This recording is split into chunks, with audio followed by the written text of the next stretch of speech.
नमस्कार दोस्तों। तो आज हम क्लर्क पोस्ट कोड जो है वो 549 का इंग्लिश और हिंदी पार्ट करने जा रहे हैं। इससे पहले की वीडियो में हमने HPGK जो था वो कवर किया था। इस वीडियो में हम हिंदी के क्वेश्चंस करेंगे और इंग्लिश के क्वेश्चन करेंगे। तो पहले बात कर ली जाए इंग्लिश के क्वेश्चंस की, तो क्लर्क में इंग्लिश के 20 क्वेश्चंस पूछे गए थे 141 से लेके 160 तक।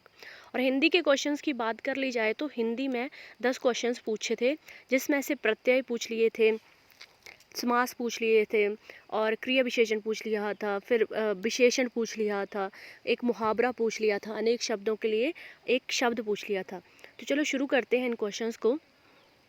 सबसे पहले 141 क्वेश्चन की बात करते हैं।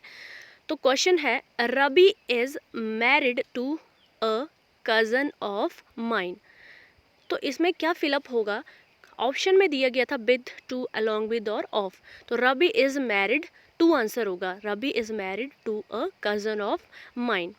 Next is 42, conversation was carried on dash whispers. तो यहाँ पे सही आंसर होगा in, conversations was carried on in whispers. Next is 143, with your help I could tide dash my difficulties. तो यहाँ पे होगा टाइड ओवर, टाइड के साथ ओवर जो है वो आता है, इसलिए यहाँ पे आंसर हो जाएगा tide over. 144 is I shall stand by you dash thick and thin.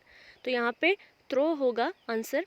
145 is the minister has promise to look dash the matter. तो लुक इनटू होता है, यहाँ पे लुक इनटू जो है वो सही फिलअप होगा। नेक्स्ट जो है वो एरर चेक करनी है हमें, कौन से पार्ट में एरर है। 146 की बात करें तो 146 है, I am too glad to see you looking well today. तो यहाँ पे जो फर्स्ट पार्ट था, यहाँ पे ग्लैड के साथ टू की कोई ज़रूरत नहीं थी, क्योंकि यहाँ पे अगर आप टू नहीं लिखते तब भी चल सकता था, I am glad to see you looking well today. तो ए पार्ट में एरर होगी, ए पार्ट जो है वो सही आंसर हो जाएगा। Next is I respect him as he is my father. तो यहाँ पे एज नहीं आना था, ठीक है, एज यहाँ पे नहीं आना था, क्योंकि as he is my father ये थोड़ी बात जच नहीं रही है। बिकॉज यहाँ पे होता तब भी चल जाता, बट एज नहीं आना था, तो एज जो है वो एरर पार्ट होगा। 148 पे चलें, I saw the teacher singing on a desk in the class. यहाँ पे ऑन अ डेस्क जो है वो ऑन प्रपोजिशन गलत यूज़ की गई थी, बी पार्ट गलत होगा। देन 149 की बात कर ली जाए तो 149 में है हमारे पास, this room is dash, so this room is too much small for 6 persons. तो यहाँ पे टू मच वाला पार्ट जो है वो गलत है, यहाँ पे एरर है। नेक्स्ट क्वेश्चन है हमारे पास 150, the murderer was order to be hanged by the जज। तो सी पार्ट में एरर है यहाँ पे। नेक्स्ट 150 पे चलते हैं, 150 क्वेश्चन है नेक्स्ट। तो 151 है, सॉरी। तो एबजेस्ट, एबजेस्ट पूछा है यहाँ पे कि एबजेस्ट का करेक्ट मीनिंग बताना है। तो ऑप्शंस की बात करें तो एबजेस्ट का मतलब होता है कि वो वाली चीज़ जिसकी कोई कीमत ही ना हो, ठीक है। तो यहाँ पे ऑप्शंस में सिर्फ वर्थलेस ऐसा ऑप्शन है जिसकी कोई कीमत ना हो, तो वर्थलेस ऑप्शन जो है वो सही हो जाएगा। उस करेक्ट आंसर क्या हो जाएगा हमारा, worthless is the correct answer. 52 की बात करें, डर्थ पूछा गया है, डर्थ। तो डर्थ का मतलब होता है कमी होना किसी चीज़ की, ठीक है। तो कमी होना, कौन सा ऑप्शन है यहाँ पे जिसका मतलब कमी होना है?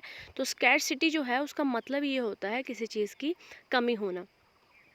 बाकी एम्बंडेंस है तो इसका मतलब होता है कि किसी चीज़ का एक्सेस में होना। तो एक ऑप्शन यहाँ पे वॉग्यू भी है, तो वॉग्यू का मतलब ये होता है कि किसी चीज़ का प्रचलन में होना, जैसे कोई फैशन जो है वो ट्रेंड में होता है, तो किसी भी चीज़ का ट्रेंड में चलना, ठीक है। तो वॉग्यू का मतलब होता है किसी भी चीज़ का प्रचलन होना।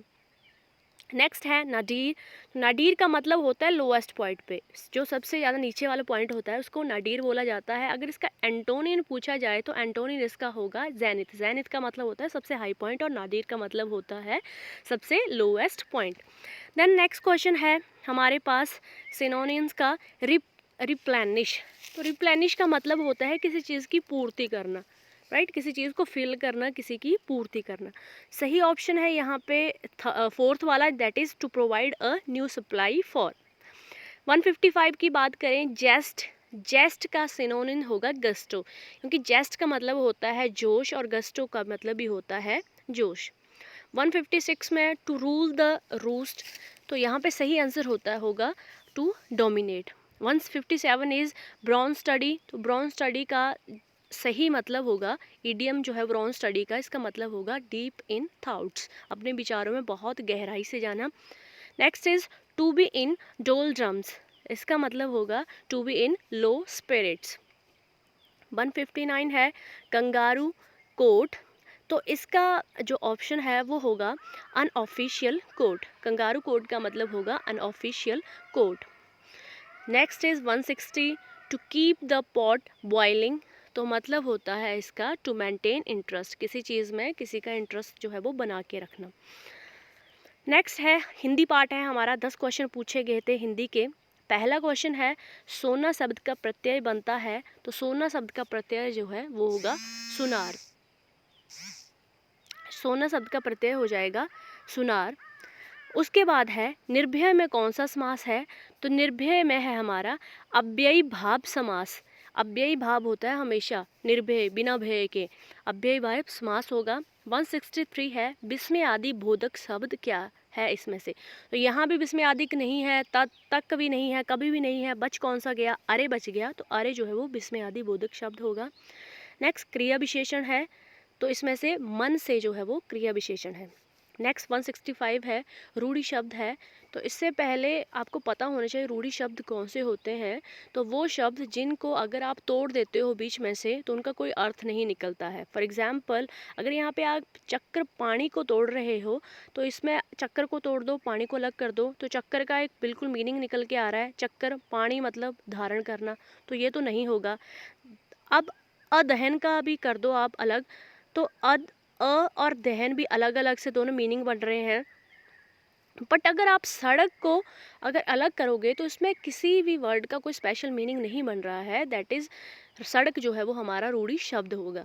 166 इज शुद्ध शब्द कौन सा है, तो जो डी पार्ट है हमारा आनुषंगिक वो शुद्ध शब्द होगा। देन अबनी का विपरीतिक शब्द क्या होगा, तो जो अंबर है वो अबनी का विपरीतार्थक शब्द होता है। पृथ्वी का विशेषण, तो पार्थिव जो है वो पृथ्वी का विशेषण होता है। नेक्स्ट इज जिसका जन्म पहले हुआ हो, तो जिसका जन्म पहले हो चुका हो उसको हम अग्रज बोलते हैं। नेक्स्ट लास्ट क्वेश्चन है ये 170 आँख में गड़ना, आँख में गड़ना का मतलब होता है लालच होना, राइट। तो हमने HPGK का पिछली वीडियो में सेक्शन इंक्लूड किया था HPGK का, ये यहाँ पे इंग्लिश और हिंदी किया इंक्लूड। नेक्स्ट वीडियो में हम हिस्ट्री और ज्योग्राफी का पार्ट इंक्लूड करेंगे।